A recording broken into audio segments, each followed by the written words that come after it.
ಹತ್ತತ್ರ 40 ವರ್ಷಗಳಿಂದಲೂ ಕೂಡ ವಿಧಾನಸಭೆಯಲ್ಲಿ ಯಡಿಯೂರಪ್ಪನವರ ಹವಾ ಇರ್ತಾ ಇತ್ತು. ಯಡಿಯೂರಪ್ಪ ಗುಡುಗಿದರೆ ವಿಧಾನಸೌಧ ನಡುಗುವುದು ಅನ್ನುವಂಥ ಒಂದು ಜನಜನಿತ ಮಾತು ಕೂಡ ಇತ್ತು. ಅಷ್ಟರ ಮಟ್ಟಿಗೆ ಯಡಿಯೂರಪ್ಪನವರು ಪ್ರಭಾವಶಾಲಿಯಾಗಿದ್ದರು. ವಿಧಾನಸಭೆಯಲ್ಲಿ ಇವತ್ತು BSY ವಿದಾಯ ಭಾಷಣವನ್ನ ಮಾಡಿದ್ರು. ಇವರ ಕೊನೆಯ ವಿಧಾನಸಭೆ ಅಧಿವೇಶನದಲ್ಲಿ ಭಾಗಿಯಾಗಿದ್ರು. ಈ ಸಂದರ್ಭದಲ್ಲಿ ದೇವೇಗೌಡರು ಸಿದ್ದರಾಮಯ್ಯನವರ ಬಗ್ಗೆ BSY ಮೆಚ್ಚುಗೆಯ ಮಾತುಗಳನ್ನಾಡಿದ್ದಾರೆ. ದೇವೇಗೌಡರನ್ನ ನೋಡಿ ಕಲೀಲಿಕ್ಕೆ ಸಾಕಷ್ಟಿದೆ. ಇಂತಹ ಒಂದು ಏಜ್ನಲ್ಲೂ ಕೂಡ ಅವರು ರಾಜ್ಯದ ಹಿತದ ಬಗ್ಗೆ ಮಾತನಾಡ್ತಾರೆ, ಚಿಂತನೆಯನ್ನ ಮಾಡ್ತಾರೆ ಅಂದ್ರೆ ಅವರಿಗೆ ಯಾರು ಸಾಟಿ ಇಲ್ಲ. ಸಿದ್ದರಾಮಯ್ಯ ಅತ್ಯುತ್ತಮ ಕೆಲಸವನ್ನ ಮಾಡ್ತಾ ಇದ್ದಾರೆ, ಅವರ ಬಗ್ಗೆ ವರ್ಣಿಸಲಿಕ್ಕೆ ಪದಗಳಿಲ್ಲ ಅಂತಲೂ ಕೂಡ ಹೇಳ್ತಾ ಇದ್ರು. ವಿಪಕ್ಷ ನಾಯಕರಾಗಿ ಉತ್ತಮ ಕೆಲಸವನ್ನ ಮಾಡ್ತಿದ್ದಾರೆ. ವಿಧಾನಸಭೆಯಲ್ಲಿ BSY ವಿದಾಯ ಭಾಷಣವನ್ನ ಮಾಡುವಂತ ಸಂದರ್ಭದಲ್ಲಿ ಹಿರಿಯರನ್ನ ಕೂಡ ನೆನೆಸ್ಕೊಂಡ್ರು, ಅವರ ಸಂಘಟಕರನ್ನ ಕೂಡ ನೆನೆಸ್ಕೊಂಡ್ರು. ಅದರಲ್ಲೂ ಸ್ಪೆಷಲಿ ದೇವೇಗೌಡರು, ಸಿದ್ದರಾಮಯ್ಯನವರು, AT ರಾಮಸ್ವಾಮಿ, ಕಾಗೇರಿ ಇವರೆಲ್ಲರನ್ನೂ ಕೂಡ ಹಾಡಿ ಹೊಗಳಿದ್ರು. ಇವತ್ತು ನಮ್ಮೆಲ್ರಿಗೂ ಆದರ್ಶ ಮಾನ್ಯ ದೇವೇಗೌಡರು.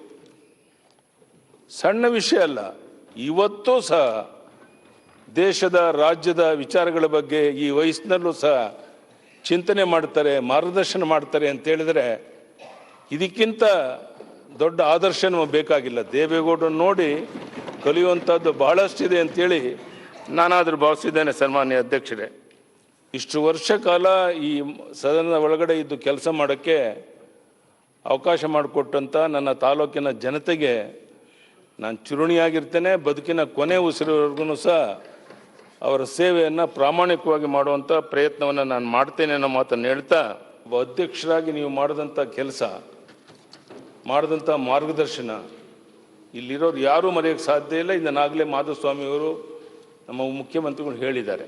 ಪ್ರತಿಪಕ್ಷದ ನಾಯಕರು ಸಹ ಭಾಳ ಒಳ್ಳೆ ಕೆಲಸ ಮಾಡಿದ್ದಾರೆ. ಸಿದ್ದರಾಮಯ್ಯನವ್ರ ಬಗ್ಗೆನಂತೂ ನಾನು ಯಾವ ರೀತಿ ಅವರ ಒಂದು ಕೆಲಸವನ್ನು ಮೆಚ್ಚಬೇಕು ಅರ್ಥ ಆಗ್ತಾ ಇಲ್ಲ.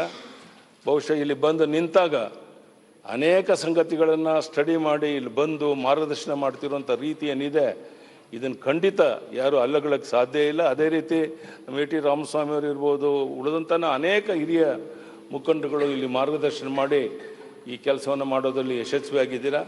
ಅದಕ್ಕಾಗಿ ನಿಮ್ಮೆಲ್ಲರಿಗೂ ಅಭಿನಂದನೆಯನ್ನು ಸಲ್ಲಿಸಿ, ಮುಂದೆ ನೀವೆಲ್ಲ ಆಯ್ಕೆಯಾಗಿ ಬಂದು ಇನ್ನೂ ಹೆಚ್ಚಿನ ಒಳ್ಳೆಯ ಕೆಲಸ ಮಾಡುವಂಥ ಶಕ್ತಿ ಆ ಭಗವಂತ ಕೊಡಲಿ ಅಂತ ದೇವರಲ್ಲಿ ಪ್ರಾರ್ಥನೆ ಮಾಡಿ, ಮತ್ತೊಮ್ಮೆ ನಾನು ನಿಮ್ಗೆ ಹೇಳ್ತೇನೆ, ತಾವು ಮುಂದಿನ ಬಾರಿ ಗೆದ್ದು ಬಂದು ಸಚಿವರಾಗಿ ಇಲ್ಲಿ ಕುಂತ್ಕೋಬೇಕು ಅಂತೇಳಿ ವಿನಂತಿಯನ್ನು ಮಾಡಿ ತಮ್ಮೆಲ್ಲರಿಗೂ.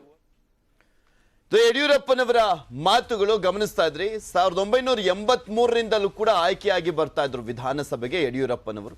99ರಲ್ಲಿ ಒಮ್ಮೆ ಬಿಟ್ರೆ ಇನ್ನ 8 ಬಾರಿ ವಿಧಾನಸಭೆಗೆ ಆಯ್ಕೆಯಾಗಿ ಬಂದು ಯಡಿಯೂರಪ್ಪನವರು ತಮ್ಮದೇ ಆದಂತ ಚಾಪನ್ನ ಒತ್ತಿದ್ದಾರೆ. ಯಡಿಯೂರಪ್ಪನವರ ಒಂದು ದೊಡ್ಡ ಹೆಸರು, ಪ್ರಭಾವ, ಅವ್ರ ಮಾಸ್ ಲೀಡರ್ ಎಲ್ರಿಗೂ ಕೂಡ ಗೊತ್ತಿರುವಂತ ವಿಚಾರ. ಇವತ್ತು ಮುತ್ಸದ್ದಿತನದ ಮಾತನಾಡಿದ್ರು. ಇದ್ರ ಬಗ್ಗೆ ಇನ್ನಷ್ಟು ಮಾಹಿತಿಯನ್ನು ನೀಡ್ತಾರೆ ನಮ್ಮ ಪೊಲಿಟಿಕಲ್ ಬ್ಯೂರೋ ಪ್ರತಿನಿಧಿ ಕೃಷ್ಣ. ದೂರವಾಣಿ ಸಂಪರ್ಕದಲ್ಲಿ ಜಾಯಿನ್ ಆಗ್ತಾ ಇದ್ದಾರೆ. ಕೃಷ್ಣ, 40 ವರ್ಷಗಳಿಂದ ವಿಧಾನಸಭೆಯಲ್ಲಿ ಇದ್ದಂಥವರು ಯಡಿಯೂರಪ್ಪನವರು, ಹುಟ್ಟು ಹೋರಾಟಗಾರ.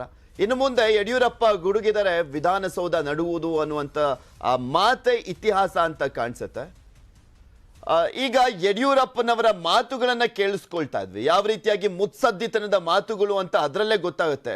ಹಿರಿಯ ರಾಜಕಾರಣಿಗಳಾಗಿದ್ದುಕೊಂಡು ಒಂದು ಅವರ ಮಾತುಗಳಲ್ಲೇ ಆದರ್ಶವನ್ನ ತುಂಬಿದಂಥವ್ರು ಯಡಿಯೂರಪ್ಪನವರು. ಅವರ ಭಾಷಣದ ಹೈಲೈಟ್ಸ್ ಅಂತ ನೋಡೋದಾದ್ರೆ ಏನ್ ಹೇಳ್ಬೋದು ಅಂತ?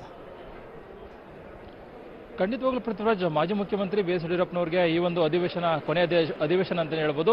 ಅದಕ್ಕೋಸ್ಕರವಾಗಿ ಅವರು ನಿವೃತ್ತಿ ಘೋಷಣೆಯ ಮಾತನಾಡಿದ್ದಾರೆ. ಈಗಾಗಲೇ ಚುನಾವಣೆಗೆ ನಿಲ್ಲ ಅನ್ನೋ ಒಂದು ಹೇಳಿಕೆಯನ್ನು ಕೊಟ್ಟಿದ್ದಾರೆ. ಆದರೆ ವಿಧಾನಸಭೆಯಲ್ಲಿ ಅವ್ರದ್ದು ಕೊನೆಯ ಮಾತು. ಅದಕ್ಕೋಸ್ಕರವಾಗಿಯೇ ಇವತ್ತು ಒಂದು ರೀತಿ ಭಾವನಾತ್ಮಕವಾಗಿ ಮಾತಾಡಿದಂಥ ಸಂದರ್ಭದಲ್ಲಿ, ಅಂದರೆ ಮುಖ್ಯವಾಗಿ ಒಂದಷ್ಟು ಜನ ನಾಯಕರನ್ನ, ಅಂದರೆ ದೊಡ್ಡ ದೊಡ್ಡ ನಾಯಕರನ್ನ, ರಾಜಕೀಯ ನಾಯಕರನ್ನ ಸ್ಮರಣೆ ಮಾಡುವಂಥ ಒಂದು ಕೆಲಸವನ್ನು ಕೂಡ ಯಡಿಯೂರಪ್ಪನವರು ಮಾಡ್ಕೊಂಡಿದ್ದಾರೆ. ಮುಖ್ಯವಾಗಿ ದೇವೇಗೌಡರ ವಿಚಾರವನ್ನು ಪ್ರಸ್ತಾಪವನ್ನು ಮಾಡಿದ್ದಾರೆ. ಅವರೇ ನನಗೆ ಆದರ್ಶ. ಇಂತಹ ಇಳಿ ವಯಸ್ಸಲ್ಲೂ ಕೂಡ ಅವರು ದೊಡ್ಡ ಮಟ್ಟದಲ್ಲಿ ಕೆಲಸ ಮಾಡ್ತಾರೆ. ರಾಜ್ಯದ ಜನರ ಸಮಸ್ಯೆ ಬಗ್ಗೆ ಸಂಸತ್ನಲ್ಲಿ ಮತ್ತೆ ರಾಜ್ಯಸಭೆಯಲ್ಲಿ ಮಾತಾಡ್ತಾರೆ. ಹೀಗಾಗಿ ಅವರು ನನಗೆ ಪ್ರೇರಣೆ ಮತ್ತೆ ಆದರ್ಶ ಅನ್ನೋ ಒಂದು ಹೇಳಿಕೆಯನ್ನ ಕೊಡ್ತಾರೆ. ಮತ್ತೆ ಮಾಜಿ ಮುಖ್ಯಮಂತ್ರಿ ಸಿದ್ದರಾಮಯ್ಯ ವಿಚಾರವಾಗಿ ಕೂಡ ಪ್ರಸ್ತಾಪವನ್ನು ಮಾಡ್ತಾರೆ.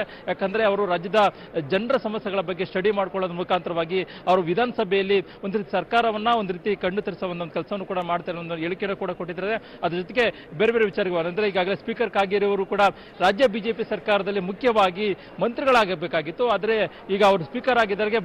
ಬರ್ತಕ್ಕಂಥ ದಿನಗಳಲ್ಲಿ ಅವರು ಮತ್ತೆ ಬಿಜೆಪಿ ಅಧಿಕಾರಕ್ಕೆ ಬಂದಂತ ಸಂದರ್ಭದಲ್ಲಿ ಅವರು ಮಂತ್ರಿ ಆಗ್ಬೇಕು ಅನ್ನುವಂಥದ್ದು. ಅಂದ್ರೆ ಎಲ್ಲಾ ನಾಯಕರುಗಳ ವಿಚಾರವನ್ನ ಪ್ರಸ್ತಾಪವನ್ನ ಮಾಡೋದ್ರ ಮುಖಾಂತರವಾಗಿ ಅವರ ಕಾರ್ಯವೈಖರಿಯನ್ನ ಶ್ಲಾಘನೆಯನ್ನ ಮಾಡೋದ್ರ ಮುಖಾಂತರವಾಗಿ ಒಂದು ರೀತಿ ವಿದಾಯದ ಭಾಷಣವನ್ನ ಇವತ್ತು ಯಡಿಯೂರಪ್ಪನವರು ಮಾತಾಡಿದ್ರು. ಯಡಿಯೂರಪ್ಪನವರು ಮಾತಾಡಿದ ಸಂದರ್ಭದಲ್ಲೇ ಸಹಜವಾಗಿಯೇ ಅಲ್ಲಿರ್ತಕ್ಕಂಥ ಸದಸ್ಯರು ಎಲ್ಲರೂ ಕೂಡ ಒಂದು ರೀತಿ ಭಾವನಾತ್ಮಕವಾಗಿ ಯಡಿಯೂರಪ್ಪನವರಿಗೆ ಒಂದು ರೀತಿ ಸಹಕಾರ ಕೊಟ್ಟರು ಅಂತಾನೆ ಹೇಳ್ಬೋದು. ಯಾಕಂದ್ರೆ ಯಡಿಯೂರಪ್ಪನವರಂತ ಹಿರಿಯ ನಾಯಕರು ಇಂತಹ ಸಂದರ್ಭದಲ್ಲಿ ಅವರು ಅಧಿವೇಶನ ಕೂಡ ಕೊನೆ ಆಗ್ತಾ ಇದೆ, ಮತ್ತೆ ಈಗಾಗಲೇ ಚುನಾವಣೆಗೂ ಕೂಡ ನಿಲ್ಲಲ್ಲ ಅನ್ನೋ ಮಾತನ್ನ ಕೂಡ ಹೇಳಿಕೆಯನ್ನು ಕೊಟ್ಟಿದ್ದಾರೆ. ಹೀಗಾಗಿ ಬರ್ತಕ್ಕಂಥ ದಿನಗಳಲ್ಲಿ ವಿಧಾನಸಭೆಯಲ್ಲಿ ಅಂತಹ ನಾಯಕ ಮತ್ತೊಮ್ಮೆ ನಾವು ವಿಧಾನಸಭೆ ಒಳಗಡೆ ಕಾಣೋದಿಲ್ಲ ಅನ್ನುವಂಥದ್ದು. ಅಂದ್ರೆ ಈಗಾಗಲೇ ಯಡಿಯೂರಪ್ಪನವರು ತನ್ನದೇ ಆದಂತಹ ದೊಡ್ಡ ಮಟ್ಟದ ನಾಯಕರಾಗಿದ್ದಾರೆ, ಮತ್ತೆ ಬಿಜೆಪಿ ಕಟ್ಟಿ ಬೆಳೆಸಿದಂತಹ ನಾಯಕರು. ಮತ್ತೆ ಯಡಿಯೂರಪ್ಪನವರು ಯಾವುದೇ ಒಂದು ಪಕ್ಷಕ್ಕೆ ಸೀಮಿತ ಅಲ್ಲ, ಬಿಜೆಪಿಗೆ ಸೀಮಿತವಾದಂತಹ ನಾಯಕ ಅಲ್ಲ, ಅವರು ಒಂದು ರೀತಿ ಇಡೀ ರಾಜ್ಯಕ್ಕೆ ದೊಡ್ಡ ನಾಯಕ ಮತ್ತು ಪಕ್ಷಾತೀತವಾದಂತಹ ನಾಯಕ. ಇಂತಹ ನಾಯಕ ಈಗ ವಿದಾಯ ಭಾಷಣ ಹೇಳಿರುವಂತದ್ದು ಒಂದು ರೀತಿ ಅಸೆಂಬ್ಲಿಯಲ್ಲಿರ್ತಕ್ಕಂತಹ ಬೇರೆ ಸದಸ್ಯರಿಗೂ ಕೂಡ ಒಂದು ರೀತಿ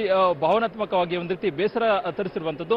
ಅದೇನೇ ಇದ್ರೂ ಕೂಡ ಈಗ ಕೊನೆಯ ಅಧಿವೇಶನ ಇರುವಂತಹ ಕಾರಣಕ್ಕೋಸ್ಕರವಾಗಿ ಯಡಿಯೂರಪ್ಪನವರು ಕೊನೆಯಲ್ಲೂ ಕೂಡ ಒಂದು ಮಾತನ್ನು ಹೇಳಿದ್ದಾರೆ, ನನ್ನ ಜೀವನ ಉದ್ದಕ್ಕೂ ಅಂದ್ರೆ ನನಗೆ ದೇವರು ಎಷ್ಟು ಶಕ್ತಿ ಕೊಡ್ತಾನೋ ಅಷ್ಟು ಶಕ್ತಿಯ ಮುಖಾಂತರವಾಗಿ ಮತ್ತೆ ರಾಜ್ಯದಲ್ಲಿ ಬಿಜೆಪಿ ಸರ್ಕಾರವನ್ನ ಅಧಿಕಾರಕ್ಕೆ ತರುವಂತಹ ಒಂದು ಪ್ರಾಮಾಣಿಕವಾದಂತಹ ಒಂದು ಕೆಲಸವನ್ನ ಮಾಡ್ತೇನೆ. ಅದ್ರ ಜೊತೆಗೆ ಶಿಕಾರಿಪುರ ಕ್ಷೇತ್ರ ಜನರಿಗೂ ಕೂಡ ನಾನು ಯಾವಾಗಲೂ ಕೂಡ ಎಂದೆಂದಿಗೂ ಋಣಿಯಾಗಿರ್ತೇನೆ ಒಂದು ಹೇಳಿಕೆನ ಕೊಟ್ಟಿದ್ದಾರೆ. ಅಂದ್ರೆ ಶಿಕಾರಿಪುರ ಜನರನ್ನೇ ಅವ್ರನ್ನ ಬೆಳೆಸ್ತಂತವ್ರು, ಹೀಗಾಗಿ ಅವ್ರನ್ನ ಆ ಜನರನ್ನ ಸ್ಮರಣೆಯನ್ನ ಮಾಡ್ಕೊಳ್ಳೋದ್ರ ಮುಖಾಂತರವಾಗಿ ಕೊನೆ ತನಕನೂ ಕೂಡ ನಾನು ಅವ್ರ ಜೊತೆ ಇರುತ್ತೇನೆ ಅನ್ನೋ ಹೇಳಿಕೆನ ಕೊಡೋದ್ರ ಮುಖಾಂತರವಾಗಿ ಒಂದು ರೀತಿ ವಿದಾಯದ ಭಾಷಣವನ್ನ ಇವತ್ತು ಯಡಿಯೂರಪ್ಪನವರು ಮಾಡಿರುವಂತದ್ದು. Prithviraj. Okay, thank you Krishna ನಿಮ್ಮೆಲ್ಲ ಮಾಹಿತಿಗಾಗಿ.